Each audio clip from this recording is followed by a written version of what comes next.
Welcome back to Pilgrims Walk. How you're doing? Hope you've had a good break. It's our first record of 2026. Great to be back in your company. We've got Reese and Chris looking forward now to the next 4 months of Argyle action, where we'll hopefully solidify ourselves in mid-table and maybe even more. Hope you've had a good break. We're going to get into all the results from over the Christmas period. Plus, we must make a disclaimer: there'll be no jokes about the number 10 on this broadcast at all. They'll be quite untenable. So on your best behaviour bit. We're also going to talk about transfer rumours, of course, as well. Let's jump straight into it then, Reese. Have you had a good break? What have you enjoyed from the Argyle football you've been watching? Wow, I didn't enjoy Boxing Day. Let's put it that way. That lasted about 11 minutes, and then it all went a bit wrong. But no, I think actually we've played well. It's not been the best football in the world, but I think we've only lost one in the last 8, which I mean, we wouldn't have said that 3 months ago, would we? We wouldn't have been even imagining that sort of run over Christmas. But let's be honest, we all thought we were going to be doing a Mercury podcast over Christmas for a sacking. But no, I think they've seemed to have got performances going in the right direction. We're starting to actually play some football. The football's starting to come. It's not amazing, but it's getting there. And then we topped it off against Burton, and Burton were awful, awful, awful. But we were ruthless, and we scored goals that we needed to score, a bit like we were at Doncaster.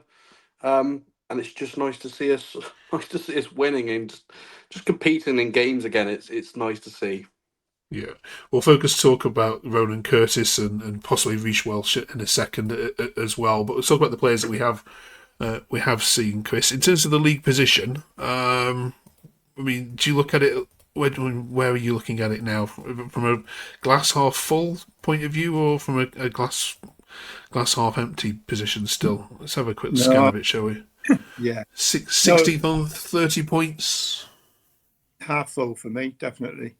I think you can almost write Port Vale and Doncaster off, so that leaves 2 more spaces. Hopefully, we're going to be better than Rotherham in the run-up. Burton, as we said, what we saw on the Monday last, they were terrible. So all being well, there's going to be 4 teams worse off than us. What was good over the Christmas period, apart from, like you said, the Reading game, where we were so dismal on Boxing Day in front of a big crowd, typical Argyle. That the following 2 games against Wycombe and then Stevenage, we actually went 1-0 down on both games, and we managed to come back. Now, that's something that we haven't done the best part of the season. Certainly not 2 games in a row, and 2 points out of the 6, okay, we'll take them. Obviously, I was up Stevenage, and it was a good performance. And Wycombe, that 1 each out there when we went 1-0 down, honestly, you would have thought Gareth Ainsworth was back in charge of them. They were so messed. It was unbelievable. You'd like to think all that was stopped, but how those fans want to travel and watch that shower of rubbish is unbelievable.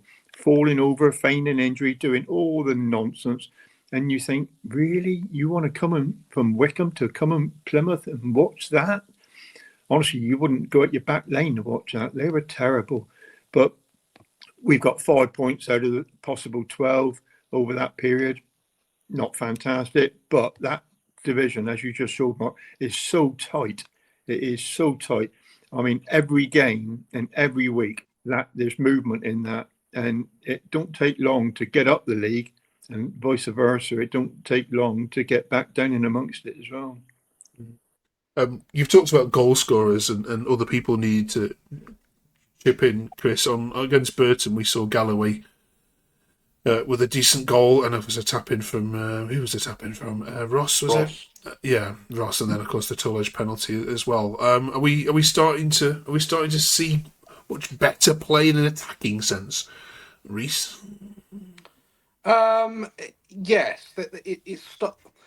The final touch is still missing. The final pass is still missing, but they're doing the right things almost until the edge of the box. Sometimes then we could become a bit wasteful, but I don't really mind that in and around the box. Well, I do, but at the same time, that the ideas are there. It's just not being executed in the right way at the moment, and that's confidence. It will come, and just as they sort of continue to gel together, that will come more and more and more. And I think we've seen now the Doncaster game, the Burton game, when it does click, we can play some really nice football.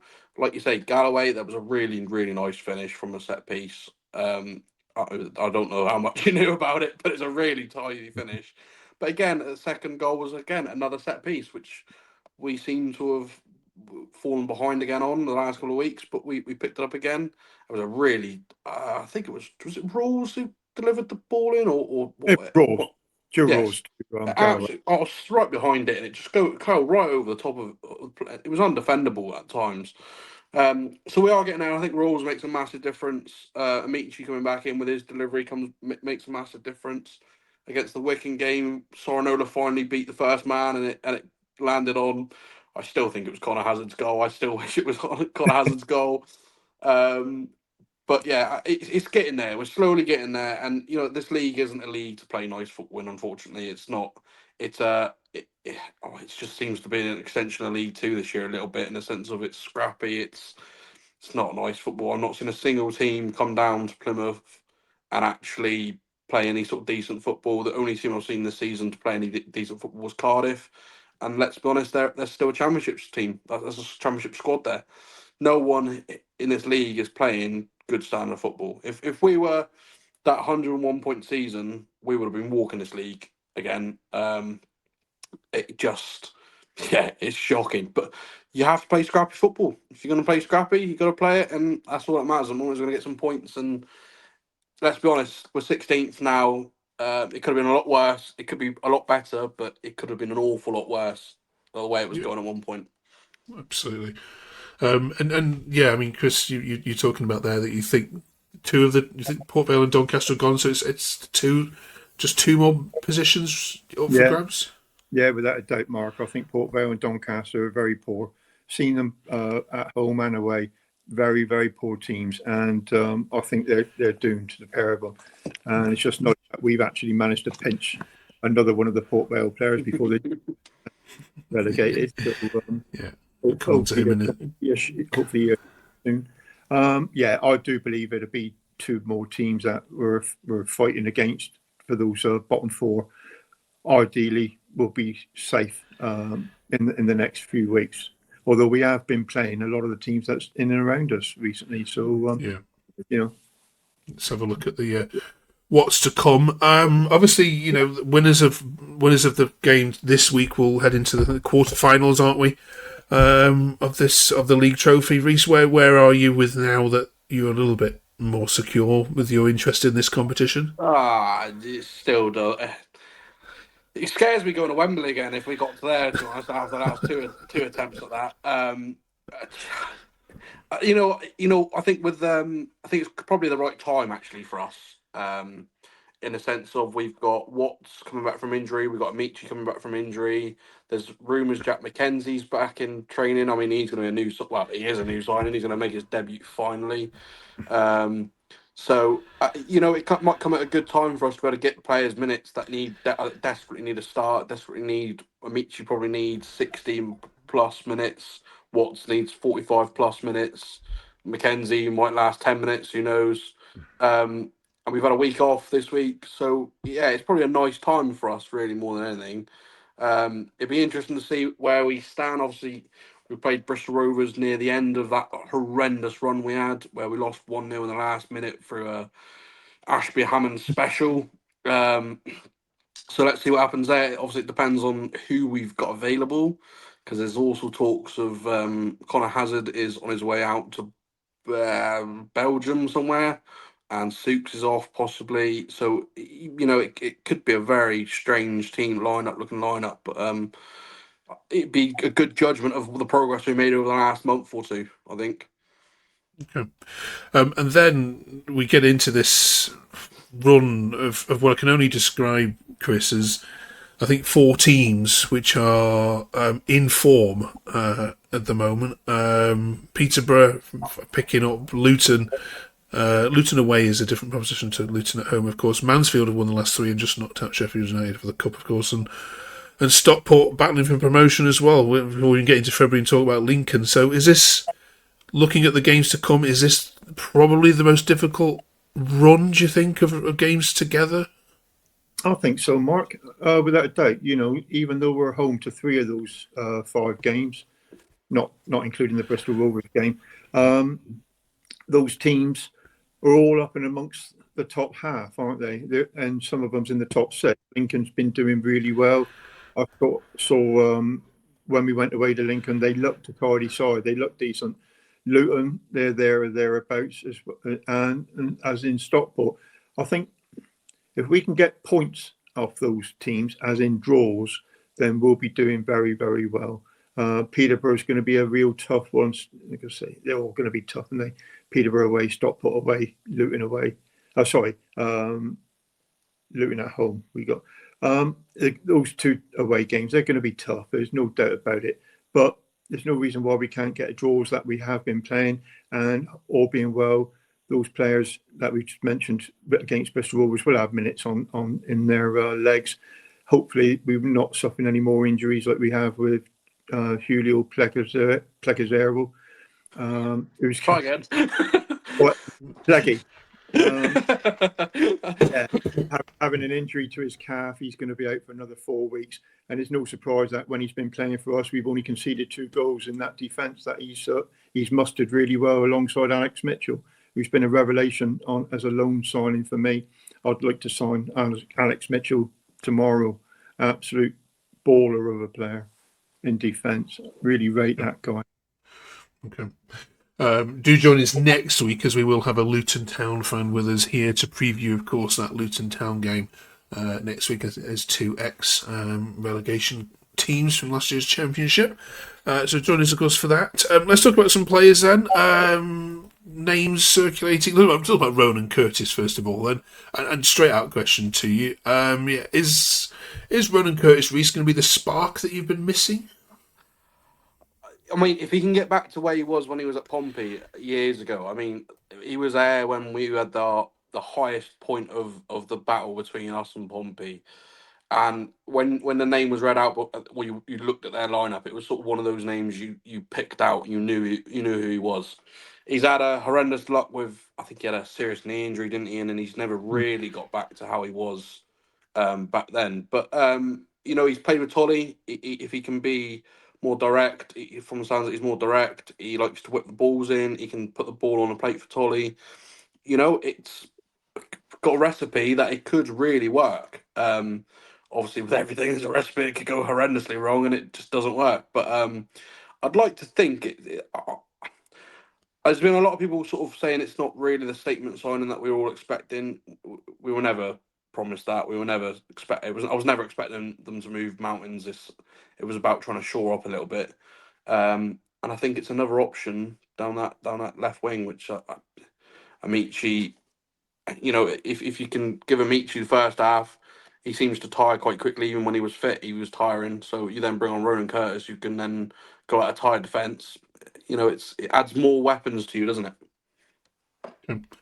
Some other names then. Reece Welsh, which I mentioned, Chris, has been rumoured. Sheffield Wednesday have also been interested. We hear as well. Obviously, Everton, he's a young lad. Obviously, I know quite a bit. He's got quite a lot of potential. Can't say I've watched a lot of him. What do you know about this one? Only the fact that, same as you, Mark, what I've read is that Argyle are allegedly interested, but they put out a post to say that no, we're not. So who knows? He could come through the door. At the moment, the ones that I've heard of is a massive one with Curtis Nelson as a centre half. Used to be with Plymouth. Started off his career as in amongst our youth level. And he would have been a good addition alongside Alex Mitchell at the back.